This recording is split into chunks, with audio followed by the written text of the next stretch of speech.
योगी जी, प्यार मोहब्बत की बात तो ठीक है, लेकिन जब आपके भाषण सुनते हैं ऐसा लगता है कि आप सिर्फ नफरत फैला रहे हैं, जैसे सिर्फ आग लगा रहे हैं, जैसे किसी का खून पीना चाहते हैं। मैं एक सन्यासी हूं और एक सन्यासी होने के नाते सच बोलने का साहस करता हूं। देश की राजनीति सच स्वीकार करने को तैयार नहीं है।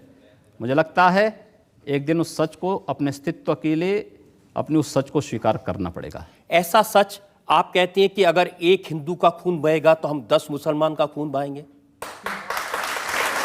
मुझे लगता है किस परिप्रेक्ष्य में हुआ है, किस परिप्रेक्ष्य में कहा गया है, पूरा वक्तव्य सामने आएगा तो मुझे लगता है उस पर ज़्यादा बेहतर तरीके से बोलूँगा। चलिए, आपको मैं पूरा वक्तव्य सुना देता हूं। आपका ऐसी क्या बात है।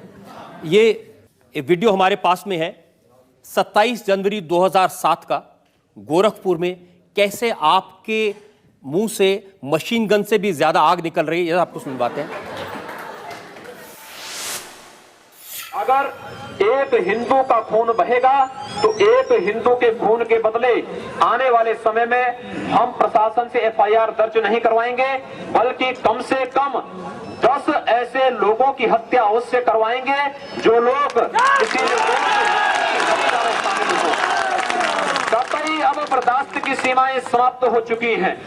अगर कोई हिंदुओं के घरों और दुकानों में आग लगाता है तो मैं नहीं मानता हूं कि आपको इन सब कृत्यों को करने, इस प्रकार के कृत्य करने से कोई रोकता है।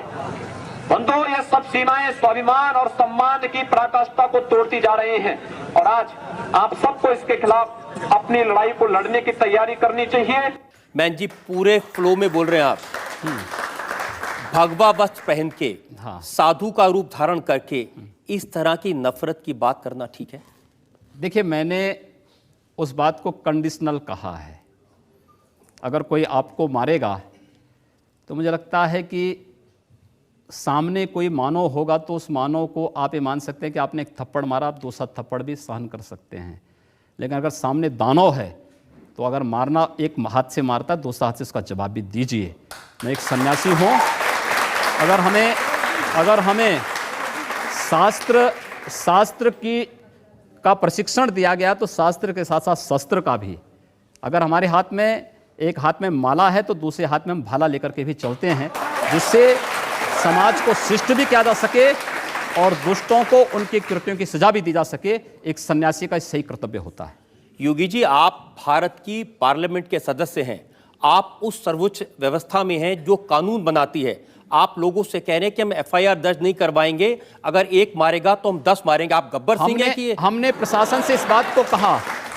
जब प्रशासन बात नहीं मानता है, जहां पर प्रशासनिक व्यवस्था पूरी तरह फेल हो चुकी है, जहां पर वो किसी चीज को सुनने को तैयार नहीं है। गोरखपुर में दर्जनों व्यापारियों की दुकानें आग लगाई जा चुकी थी। एक व्यापारी की हत्या सरेआम इसलिए कर दी जाती क्योंकि एक हिंदू बालिका को जबरन, मुहर्रम का जुलूस उस बालिका के साथ जबरन करने का प्रयास करता और वो व्यापारी उसको बचाने के लिए आता है तो उसकी हत्या सरेआम पुलिस की जीप से खींच करके, चाकू से गोंद करके उसकी हत्या कर दी जाती है। कोई इस बात को सुनने को तैयार नहीं। आखिर हम लोग बाकी इसके अलावा हमारे पास चारा क्या है? अपने लोगों को संगठित करके इस प्रकार के अन्याय का प्रतिकार करना। मुझे लगता है जब कानून और व्यवस्था फेल हो जाती है, जंगल राज हो जाता है, तो जंगल राज का जवाब जैसे को तैसा देने की तैयारी होनी चाहिए। योगी जी, प्रधानमंत्री नरेंद्र मोदी कहते हैं सबका साथ सबका विकास। ऐसे विकास करेंगे लोगों के घर जला के, उनको मार के? हमने कहा हम पहल नहीं कर रहे हैं। हमने अपने तरीके से नहीं जलाया है। हम कह रहे हैं कोई हमारा जलाएगा तो ये निश्चिंत होकर के नहीं बैठेंगे। आप लोगों को भड़का रहे हैं, उनको हिंसा करने के लिए उकसा रहे हैं, ये कानूनन अपराध है। मैंने ये कहा कि अगर कोई हमारा जलाएगा तो वो सुरक्षित नहीं बैठेगा।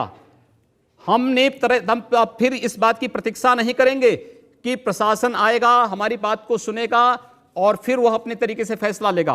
प्रशासन रोकें अन्याय। मैं फिर कहता हूं ना कि अन्याय किसी के साथ ना हो, लेकिन हम अन्याय सहेंगे भी नहीं।